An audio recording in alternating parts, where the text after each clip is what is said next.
And that's again typical. We try to not do anything outside of that window, because again, as was said in that video, we're looking to get under normal playing conditions, and so anything outside of that is very not normal. And even in certain places of the state, April and October might not be normal either. So we're not up in the UP in April, doing work, because a lot of times there's still snow on the ground, obviously. And then when we go out to rate the course, some people often have questions about, well, what tees do we rate? So as our policy for the GAM, we rate every tee for men, whether that's the forward tee or the red tee, because we've seen a lot of golfers being able to play longer, which is great. And they want to enjoy themselves and not put themselves through hell, so they move up to the forward tees. And then on the ladies' side, we rate every tee for ladies up to 6,000 yards, and in some cases, even some tees that are over 6,000 yards, depending on the amount of play they get, or if, for example, we rated Oakland University golf courses last year, and we did the tees over 6,000 yards for them, because obviously they have college players that are playing out there. So we want to be accommodating to everyone. And then within the system, we have the ability to create ratings from our computer based on certain parameters that the USGA provides. So our goal is to be able to have a tee to be rated for anyone to play across the state, whether you're male or female. And then one of the other services that we provide that some of you are probably aware of, but we also can put together combo or hybrid tees for the golf course. And so what that is just basically a set of tees that the course can pick without having to actually put another tee out there. So they can say, okay, we're going to do the white tees on the even holes and the blue tees on the odd holes, or they can pick whichever ones they want, put it together. And again, it's just all about creating another opportunity for golfers to play a yardage that they might not be able to get based on the tees that are out there. And it's a low cost way to create some more fun for golfers when they play. So, our expectations when you're out there, most importantly, is to have fun. I mean, obviously this golf is a fun game, or can be a fun game. And we want you to have fun out there. And it is fun getting to interact with everyone and be part of a team. And I think, sometimes we lose sight of that because it is a job that we're taking very seriously, but, we want to have fun. So kidding and joking and getting to know people is all part of this. We also want, you to study and learn as well. That guide that you have, or that if you don't have it, you'll get it when you go out there. That's there for us to use and for us to read and to learn. And I don't know how many times from my experience, just reading that, I learn, so much. And then when I'm out there, I learn something new every time I'm out there. So it's all just about getting better and learning. And obviously, because it's important, we want to make sure we know what we're doing, or at least have some general knowledge of what we're doing. We do ask all of our raters to be a GAM member. Again, just because it's important, that the reason that we're doing this is for the USGA Handicap Index, or the World Handicap System. And so we really want people to buy into that. And then also, one of the things that we would appreciate that you do is, when you do play, is make sure you post your scores, because again, that's kind of the cornerstone of why we're doing this, the reason that we're out there. So with your support of posting your scores when you play, it just creates a better value proposition for the golf courses to get this work done. And then we also appreciate your all work out there, because you guys are the eyes and boots on the ground. We might not necessarily get to all 600 plus golf courses that we work with on a yearly basis. I mean, we definitely don't. But if you're out playing around the golf and you see that, hey, the tees are green and you go in to post your score and it says red, you know, please let us know so we can get that fixed. And if you notice something that might be off, maybe they put a new set of T's and that aren't in the app when you go to post. Let us know that too, so we can get it taken care of. Now, obviously, we ask you to wear the GAM uniform when you're out there.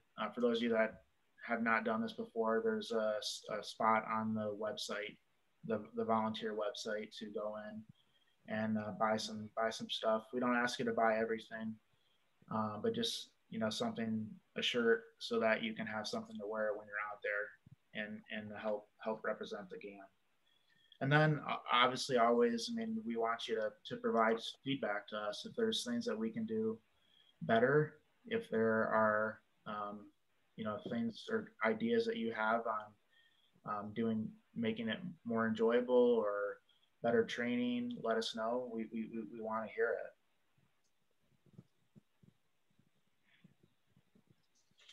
All right.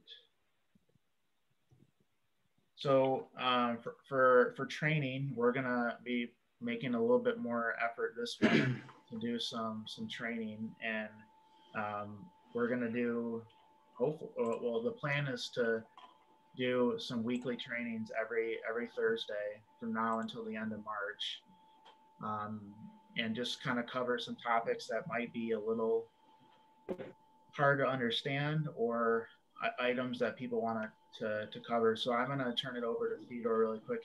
We got this tool that we learned from the USJ. We're going to ask for some topics from you all on what you want to cover in these weekly sessions. Our plan right now is to have them at 10 a.m. On Thursdays. We may adjust that time a little bit because we do have a few people that are in Arizona or California, and I'm sure most of them are okay with waking up at 7 or whatever, 8, whatever it would be, but I don't want to exclude them. So it'll either be 10 or 11, and they'll be roughly about an hour long, so nothing too advanced. And then we'll also be recording them as well and post it up on YouTube to view at a later time in case you can't make it that week, or you can't make it at all because you got work or anything else. So I'm going to turn it over to Theodore really quick here. And hi, everyone. While Kyle's turning it over to me, this activity is going to kind of be with your smartphone or device if you have it. We're going to be able to go to menti.com, and I'll have a code for you here in a second that you'll be able to plug in, and you'll be able to give a response. And what we want to know from you guys is what topics you'd like to see covered in winter training. So as soon as I share my screen here, it might make more sense. Some of you might have done something like this before. Let me get my screen up here.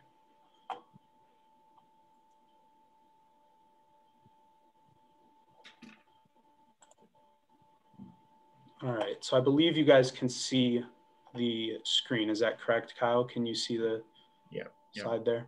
All right, so yeah, like I said, if you guys go to menti.com and use the code 4789245, you'll be able to go ahead and type in your response, and they'll populate right on the screen for people to see, and we'll be able to save those responses later and take into account what you guys want to know for our trainings coming up. So I'll give everyone some time here, and we'll look at them as they come in. And it will be in... Pull this Go up. ahead. I say you could also pull this up on your computer too. It doesn't necessarily have to be your phone. Correct. And if you don't want to do it on your phone, just yell it out or send it in a chat, and we'll get it in here.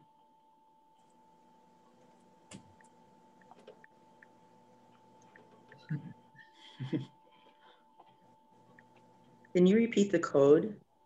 Yeah, so the code number is going to be 4789245.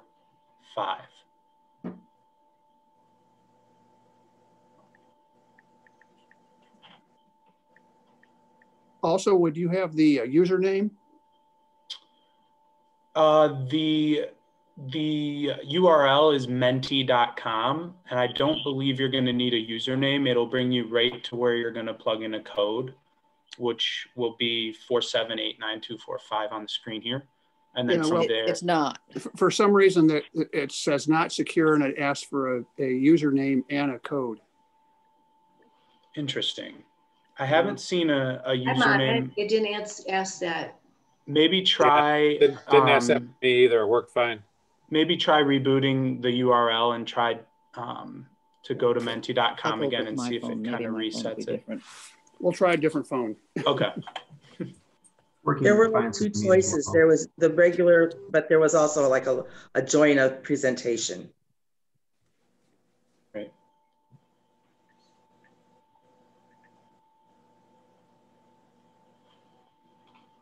So these are all good things that are coming so far on the screen, and we'll definitely cover these. And one of the things that I'll talk about in a little bit, but for those of you that are new, we're going to have some segments or some trainings directed specifically at you, so that we can cover the basics and not because everyone is in their course rating journey at a different stage, and so learning sometimes is difficult when you at school you don't have first graders mixed in with the eighth graders, and so we're going to have a first grade class, so to speak, for those of you that are new. And honestly, for those of you that are new that are on the call, one of the things I would recommend is just get the guide if you don't have it, and when you get the guide, just start reading it, because you're going to learn a lot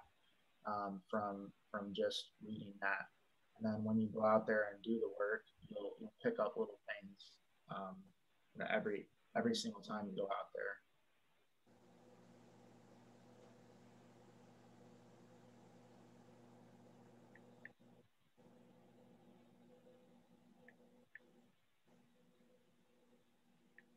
Kyle, this is Jack Pratt. Is the USDA University going to get going online? Yeah, good question, Jack. They are working on building out a digital learning tool. It's going to be a little bit different than the USDA University of Past, but they are working on it. They've told us it's going to be in around April. So whenever the USDA tells us something like that, I always add at least 2 months.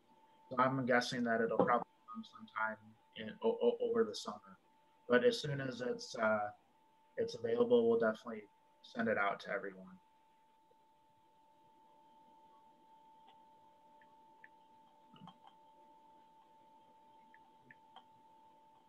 Looks like we're getting some good responses here.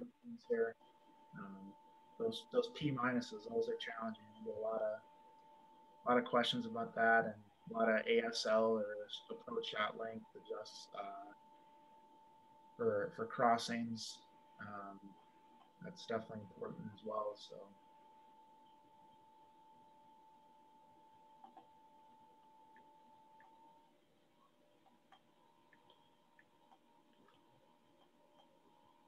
All right. Well, we'll I mean, obviously this page is going to be open, so if you think of more things, you can always add throughout. But we're going to kind of get going.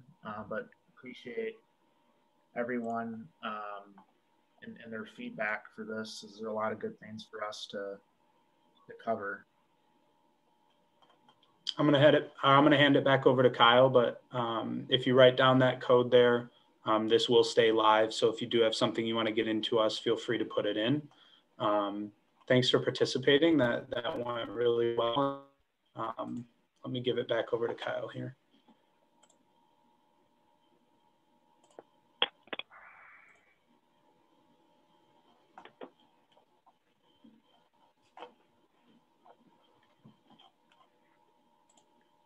You send it over to me. I did. Yep. You should be the host now.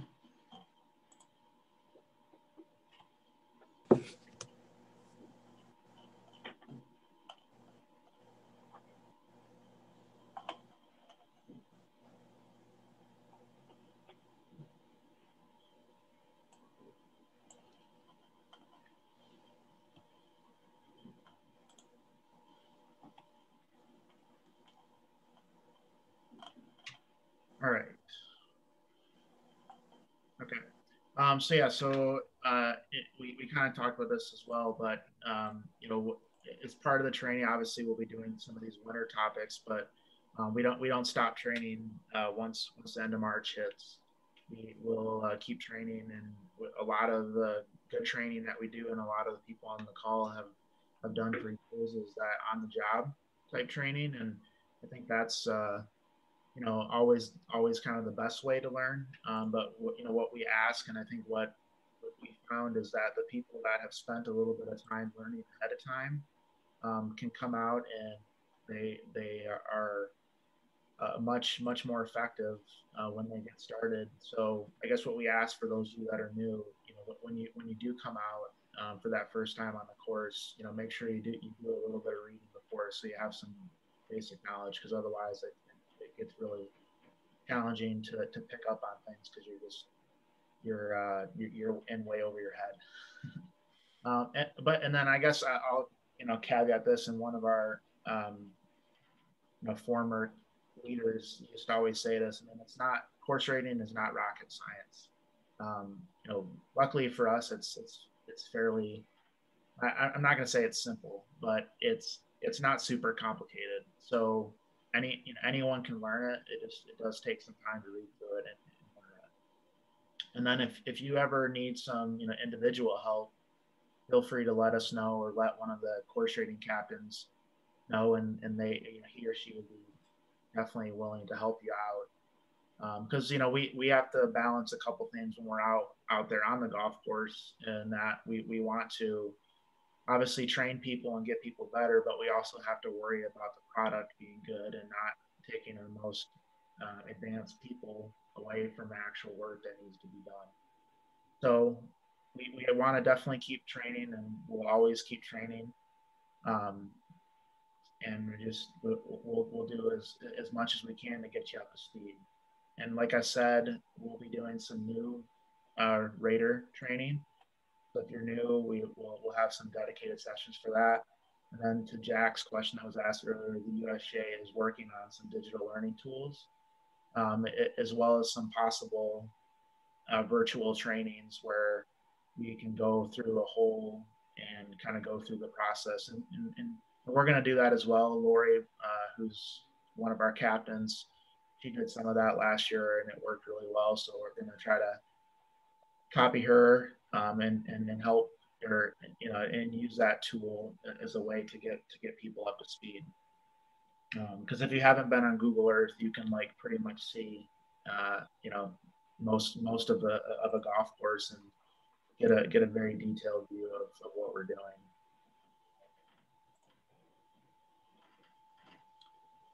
Kyle, we have a question that came in here. Mm-hmm. It says, should newer raters indicate their experience when registering for a rating in the comments or some type of section like that? Yeah, that's a great question. So when we get to the registration process, we'll talk about that. But yes, when you are signing up, you definitely will want to say that you're a rookie, or a trainee, so that the captain knows to schedule you accordingly, or put you with someone, because we're not gonna just throw you out there on your own, unless we think you're ready. And there's only a handful of people that we would ever do that to. There's, I think, a couple of you on the call had that happen to you this year, so sorry about that, but you guys were ready. So good, Theodore? Yeah. Should new raters consider themselves above the required number? That was another one that came in. So we'll talk about the registration process here in a little bit, how that is handled. I think that will answer that question. So for the schedule for this year, we've got a good list of courses that are on the schedule this year, and we're going to be definitely adding some more. A lot of you have heard this already, but the GAM is making a stronger push at some of our new are clubs or courses that are not GAM members. And so we're hoping to add, you know, anywhere from 20 to 30 new courses this year. And we've already probably got at least 5 to 7 of them already. And so we're just looking to add new ones, and new courses come with different challenges, because in a lot of cases they require us to go out there as soon as possible to get the rating done, because they have, you know, nothing in the system. So for example, we're going to be doing one course this year that hasn't been rated since 1987. So shocking, but we don't have any paperwork from 1987, and so we need to go out there and do it right away so we can get the numbers in the system so golfers can start posting scores. But we're gonna be working in a lot of new member clubs. So what you'll see on the next screen is maybe not a finished list, but one that we'll hopefully be adding to. And then the other thing too is that there's always the unknown with COVID-19. Not necessarily us in us operating, because I think we've proven that we can do it in a safe manner. But it's also on the end of the golf course being so busy that they just don't want to have us out there or give up, you know, thousands of dollars worth of tee times if we're talking about a public golf course, for us to come out there. So we could have some of these fall off, but chances are most of these will stay on. So here's just a kind of a quick overview.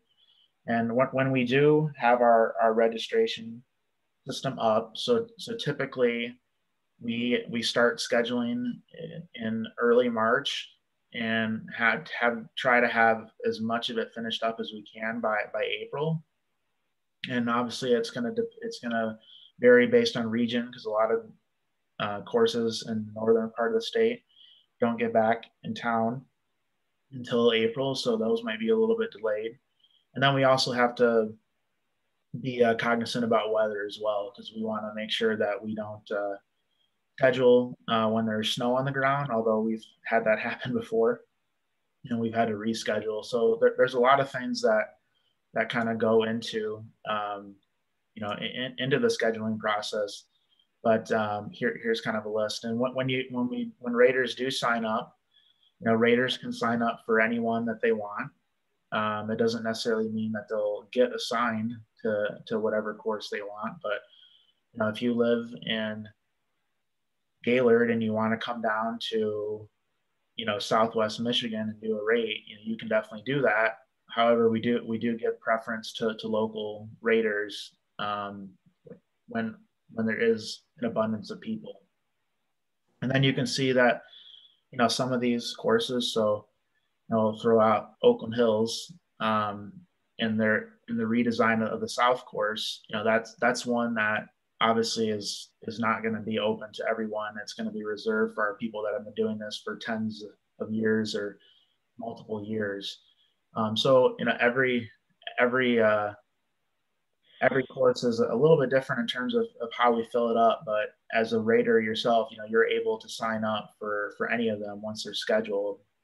But again, the actual assigning of who gets to go there will be determined by the captain or the GAM staff.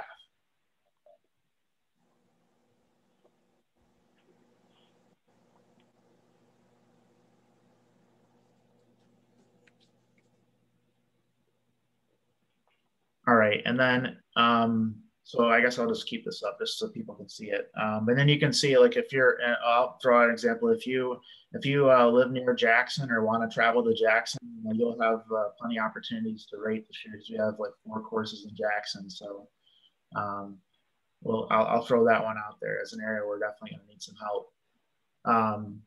But the other thing too, when you're signing up, and this was to the question that was asked, you know, feel free to always go in and sign up, even if, let's say, you go in and it says there's 12 spots and 12 people are signed up.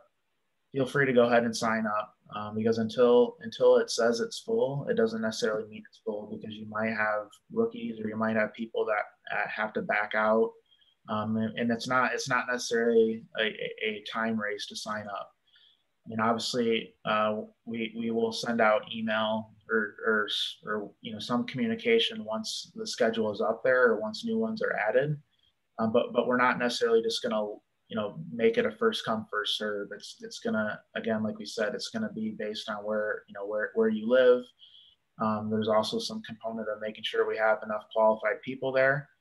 But I'll always feel free to sign up for something unless it says it's full, unless there's a note in there that says it's full. I think that answers that question that came in.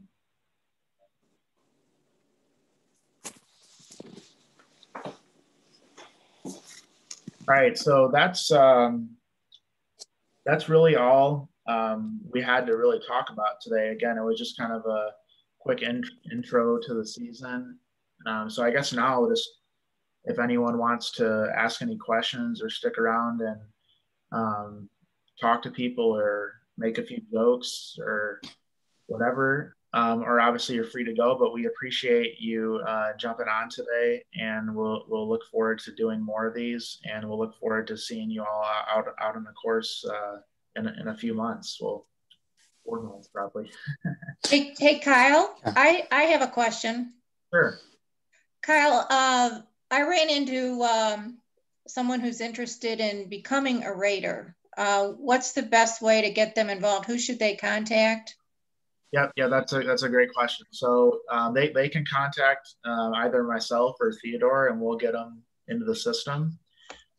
We also have a place on our website where they can fill out a volunteer form, and we'll be in touch with them that way. But yeah, we're always it's a great point, Pam. We're always looking for people that are interested, and if you have any friends that are interested, definitely pass them along to us, and we'd love to get them involved. Is there going to be any new new rater training this spring or anything, or will it just be on course training?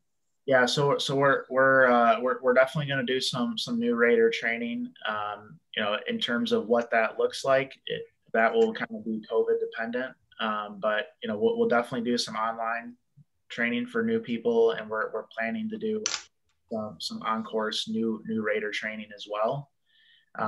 But again, just don't know how many people and how accessible that will be because of COVID and golf courses being packed. So, but we'll definitely do something.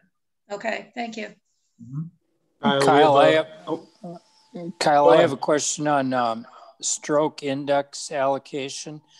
I'll give you an example, and I don't know what course I played last year. So I went to post my scores, and I noticed on the card, the handicap holes that were listed on the card were different than the handicaps on GAM when you put it in hole by hole. So my question is kind of like, okay, so you make this recommendation to the course, which they can either accept or not accept. So if the GAM, when you post your score, if it's different than the card, then apparently the course went along with it, and yeah, I don't know how to ask it, but it seems like there might be a lag between what's going in GAM and what the course is using. Right. Yeah. No, that's a good question, Michael. Yeah. I mean, I had that issue last year when someone was playing in a match and they had allocated the handicap stroke on a certain hole, and when they went to post the score, they saw it was different. And so that was one of my comment on Menti, was that I think people who are setting up handicap tournaments and matches need to be made aware that they need to get the information from the GIN site and not from the card. Right.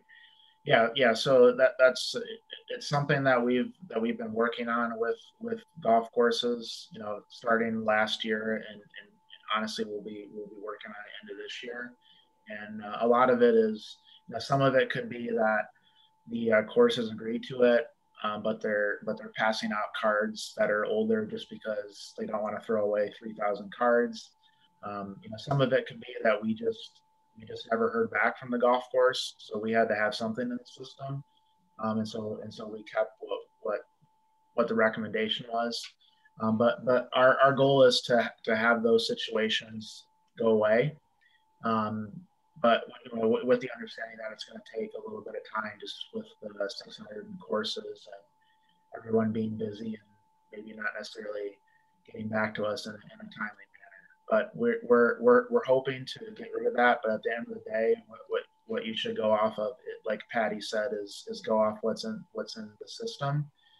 And unless the golf course is adamant that this is what it is. And then in that case, that those would be things. And Michael, you've done a great job, and Patty as well. Letting us know of those situations that come up, so we can rectify it with the golf course and get it fixed. Thank you. Kyle, we have a couple questions that popped up in the chat. The first one wants to know, will the training sessions start next Thursday? Yeah. So we're planning on doing the first one next Thursday. We'll send out a email sometime in the next day or two with that information. But that's the plan, is to start next Thursday. Yes. Great.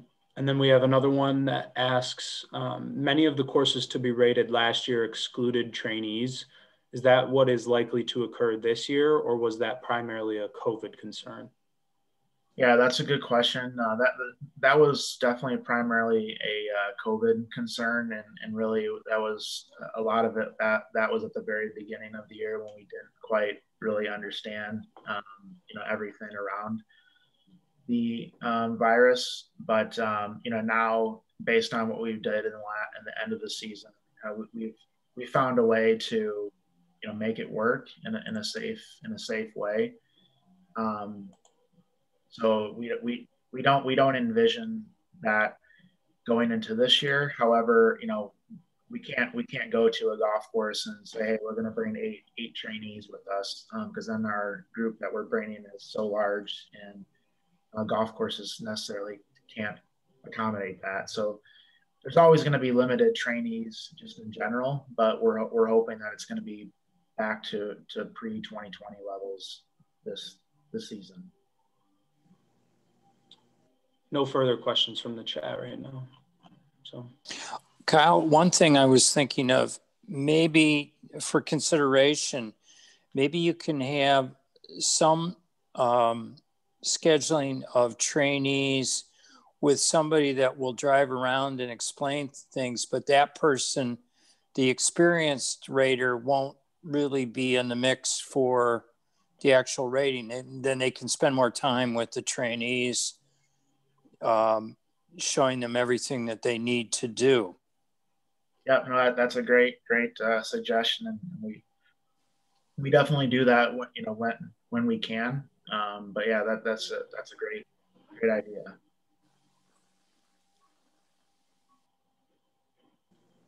Kyle, I have a preliminary question. I talked to Dave, and his question was common to what I get with most trainees, people that are wanting to get into this. And I see that there's about 40 people or so looking at this. Welcome trainees, welcome experienced people. Basically, they have to buy a GAM shirt, which we've made plain, but they also have to purchase the course rating guide. And I know you've got procedures to do that. What should I, as a captain, I just simply said you'll have to get back with Kyle on that and how to actually pay the money. So if you'd give us instruction on that. Yeah, sure. No, that's a good question, John. Happy New Year. You too. So that John's point about the guide is correct, in that we do ask people to get that. The best way is for them just to contact one of us. And unfortunately, the USGA doesn't allow us to sell it directly publicly, so we have to kind of handle that. And they can call me with a payment, or there's a few other options as well. But just have them just have them reach out to us, and we'll get that taken care of and shipped to them and everything. I had a number of people show up to rates last year, and they were handing me cash for their book. And so I didn't want to say no. And so I took it, and then I just Venmo'd Kyle later for it. So he. Yep. Yep. No, that's it. And definitely one of the options as well is to get it there.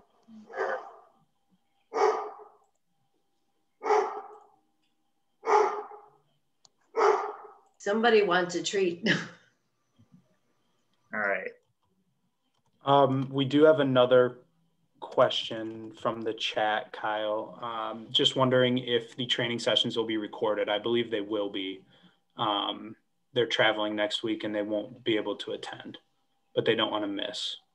So can you confirm that we will be recording the training sessions, correct? Correct. Yeah, we will record them. There are some scenarios where we may run into some technical issues. We may run into some issues like I did today, where I got through to about slide 3 and realized I didn't hit record. So for the people that will be watching this later, they're going to miss the welcome in that video, that awesome video. But yeah, the plan is to definitely record all of them and have them up on YouTube.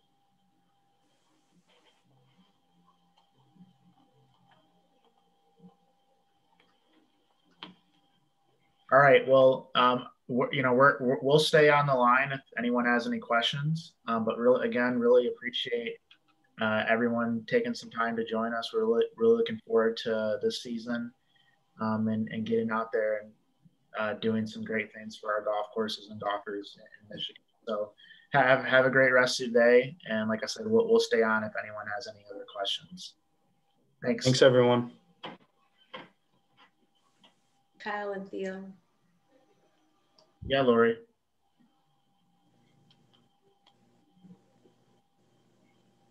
It said things that Kyle and Theo. Oh, of Yeah. course. I'll add my thanks.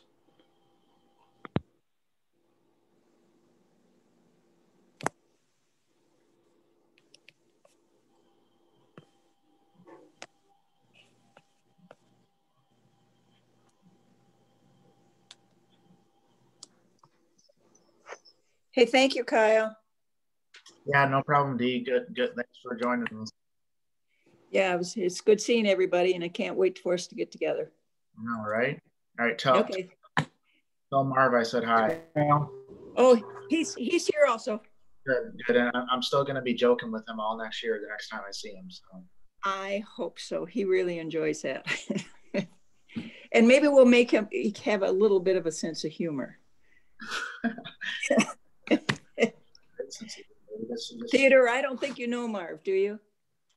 I'm not quite sure. We may have crossed paths, but yeah. You'd remember him.